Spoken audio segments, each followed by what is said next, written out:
हाय दोस्तों, welcome to my YouTube channel. तो इस वीडियो में हम जानेंगे सी शार्प का स्विच स्टेटमेंट एक्चुअली ये होता क्या है, कैसे वर्क करता है और किस सिनेरियो में हम यूज़ करेंगे इसको।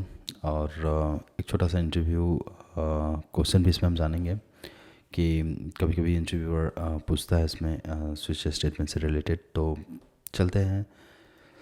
तो आप देख सकते हो इसका स्टेटमेंट क्या कहता है कि switch statement can be use instead of the if else statements.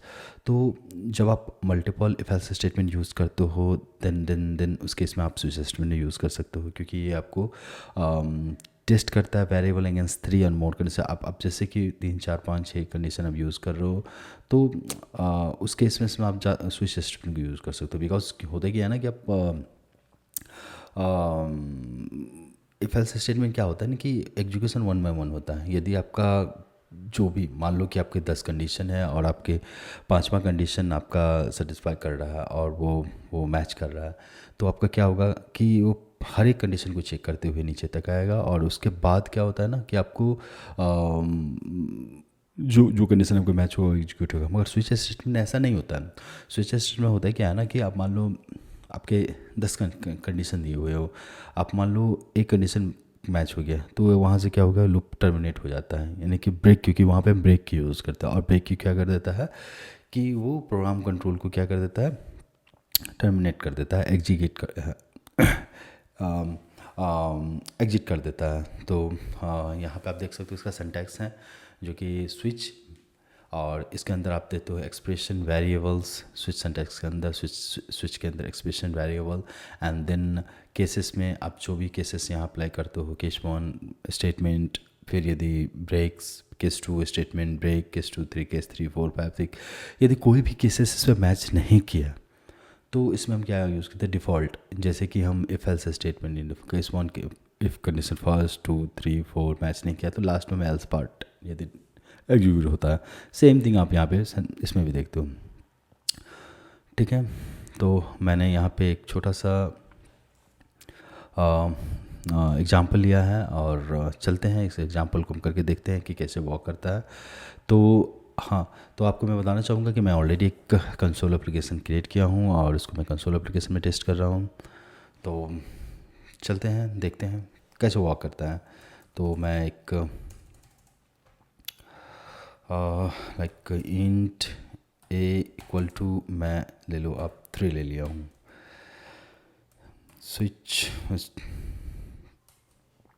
Switch और ये वेरिएबल एक्सप्रेशन, या इसमें आप वेरिएबल कुछ भी दे सकते हो। तो यहाँ मैंने वेरिएबल डिक्लेयर किए, इसलिए इसके अंदर जो है मैं वेरिएबल डिक्लेयर करता हूँ और इसको मैं क्लोज करता हूँ। केस 1 यहाँ 1 फर्स्ट कंडीशन में चेक कर रहा हूँ, कंसोल डॉट राइट लाइन, और ये मैं ले लेता हूँ आपको वैल्यूज ऑफ इज 1 और यहाँ पे ब्रेक। तो इस तरह से आप जो है हम 3 4 कंडीशन ले लेते हैं, 3 4 केसेस ले लेते हैं, 2 3 4 5 ले लिए हैं। सबकी मैं चेंज कर देता हूँ, इसको 2, इसको 3 4 5।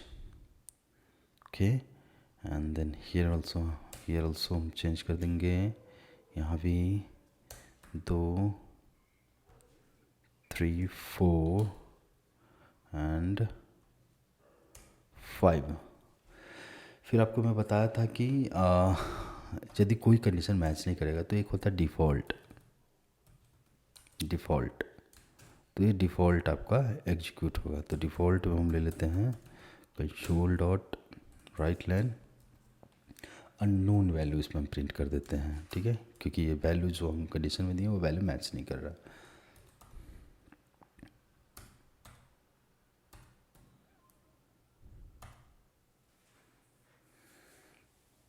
नोन वैल्यू,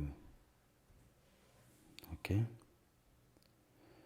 और इसको close and then break. Okay, तो चलिए मैं इसको पहले समझाता हूँ आपको ये एक्चुअली कैसे वर्क करता है। तो आप देख सकते हो कि यहाँ मैंने एक इंट ए इक्वल टू एक वैल्यू ले लिया हूँ जो 3 है, और मैं इंटीजर में असाइन कर दिया हूँ। और यहाँ पे मैं स्विच स्टेटमेंट में केसेस चेक कर रहा हूँ। जो केसेस है आपका मतलब ये कुछ केसेस चेक कर रहा हूँ। केस 1 केस, इसको केस 1 2 ऐसे कंसिडर आप मत करना एक्चुअली, क्योंकि ये वैल्यू हम चेक कर रहे हैं। ए की वैल्यू यदि 1 है तो ये जाके आपको वैल्यू ऑफ एज ये प्रिंट करेगा और ये ब्रेक हो जाएगा, तो फिर इसके बाद का जो है कंडीशन नहीं चेक करेगा। मगर आप इफ एल्स स्टेटमेंट में जब आते हैं, इफ एल्स स्टेटमेंट की हम बात करते हैं, है ना, तो आपके मान लो फर्स्ट कंडीशन मैच कर गया तो उसमें क्या होता है, दूसरा कंडीशन भी चेक करेगा, तीसरा भी चेक करेगा, चौथा, पाँचवा, ऐसे ऐसे वो चेक करते ही चला जाएगा। ठीक है।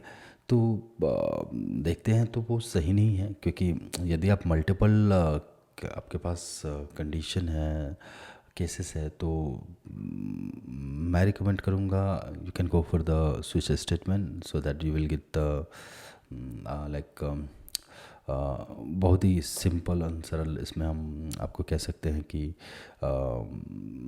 एज अ परफॉर्मेंस वाइज यदि हम बात करें, जैसे कि एक चीज़ और होता है, मैं आपको बताया था कि इसमें कुछ इंटरव्यू क्वेश्चन भी हम आपको बताएंगे। तो तो पहले मैं इसको पहले क्लियर कर लेता हूँ तब। तो केस 1, तो यहाँ ए की वैल्यू 1 है तो ये प्रिंट होगा। ब्रेक, तो ये 1 2 3 4 ये कंडीशन चेक नहीं करेगा। यदि ए ने एक चेक किया, ये नहीं मैच कर रहा, 2 चेक किया, दो यदि ए की वैल्यू 2 आएगी तो ये कंडीशन एग्जीक्यूट होगा, तो ये सारा टर्मिनेट हो जाएगा। फिर एक स्टार्टिंग से चेक करेगा। तो ये ऐसे वर्क करता है। यदि कोई भी वैल्यू चेक नहीं, कोई भी वैल्यू मैच नहीं कर रहा है इसमें, मान लो 1 2 3 ए की वैल्यू जो भी केसेस में आप दिए हो, मान लो कुछ भी, यहाँ पे तो मैं नंबरिंग दिया हूँ इसलिए मैं आपको स्ट्रिंग करके भी चेक करके बताऊँगा। ठीक है। तो यहाँ पे देख रहे हो यदि कोई भी आपकी वैल्यू मैच नहीं कर रहा तो ये डिफ़ॉल्ट में आएगा, डिफ़ॉल्ट में आएगा। और डिफ़ॉल्ट में क्या करेगा, डिफ़ॉल्ट के जो आपके स्टेटमेंट होंगे, जो भी पीसेस ऑफ कोड लॉजिक होंगे, वो आपके एग्जीक्यूट होगा। तो मैं इसको एग्जीक्यूट करता हूँ और देखता हूँ क्या है इसमें रिज़ल्ट आता है।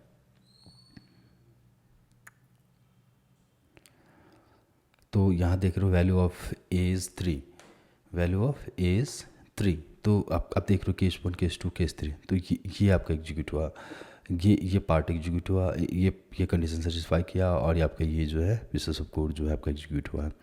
तो मैं थोड़ा इसको और भी क्लियर करने के लिए मैं एक ब्रेक पॉइंट लगाता हूँ। ब्रेक पॉइंट लगा करके मैं आपको बताता हूँ कि कैसे वर्क करता है।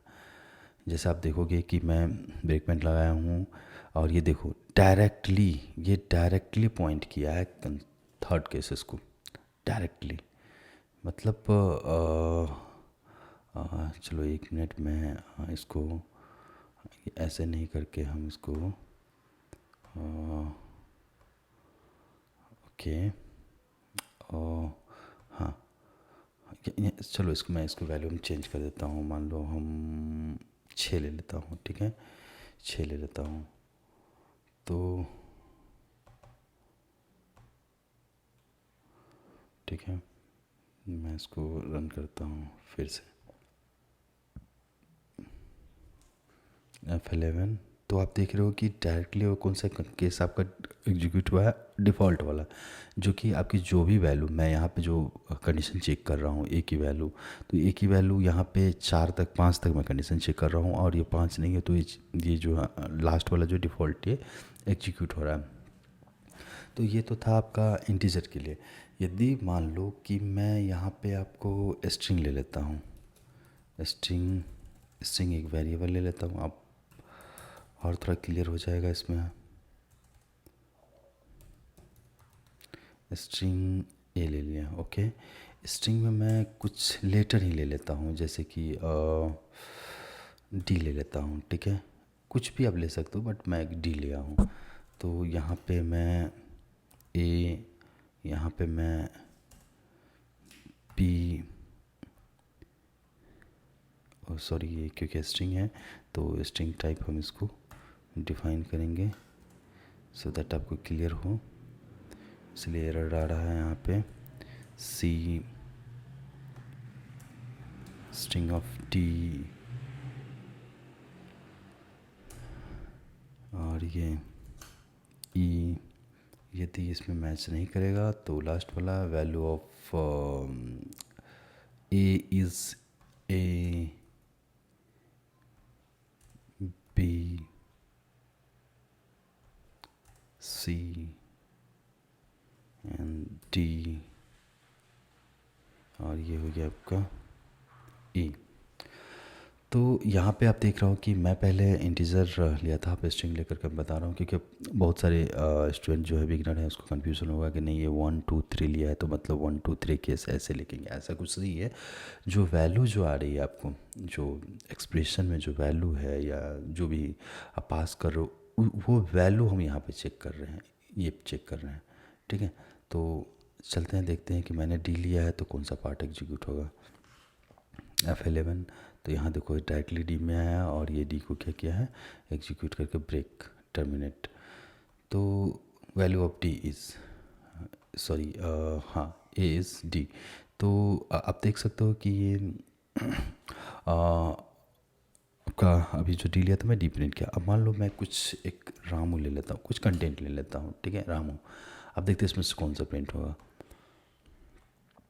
क्योंकि रामू जो है आपको देखोगे तो इसमें से कहीं भी नहीं है, कोई भी कंडीशन मैंने ऐसा नहीं दिया कि ऐसे कि रामू हो।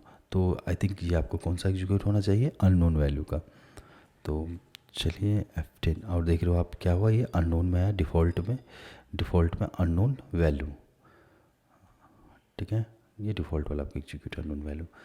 तो स्विच केसेस में आपको इतना ही है। हाँ, रही बात इंटरव्यू में, मैं स्टार्टिंग में बताया इंटरव्यू में, तो इंटरव्यूअर जो है आपको कभी कभी ऐसा पूछ सकता है कि मान लो आपके पास 10 कंडीशन है, इफ एल्स है, और 10 या 15 कंडीशन है, तो परफॉर्मेंस वाइज हम किसको यूज़ करेंगे, स्विच केसेस या इफ एल्स स्टेटमेंट को यूज़ करेंगे।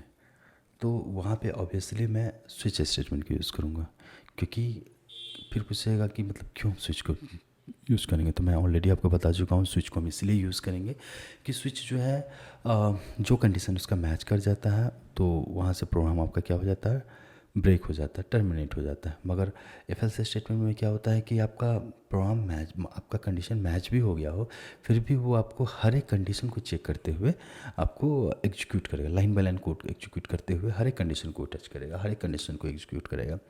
तो as a best practice, as a performance, जो भी आप कह सकते हो, तो हम उस केसेस में स्विच स्टेटमेंट को ही प्रेफर करेंगे। तो आप इतना बता सकते हैं इंटरव्यू में। एंड हाँ, इस वीडियो में इतना ही है। Thank you for watching this video and take care, bye bye.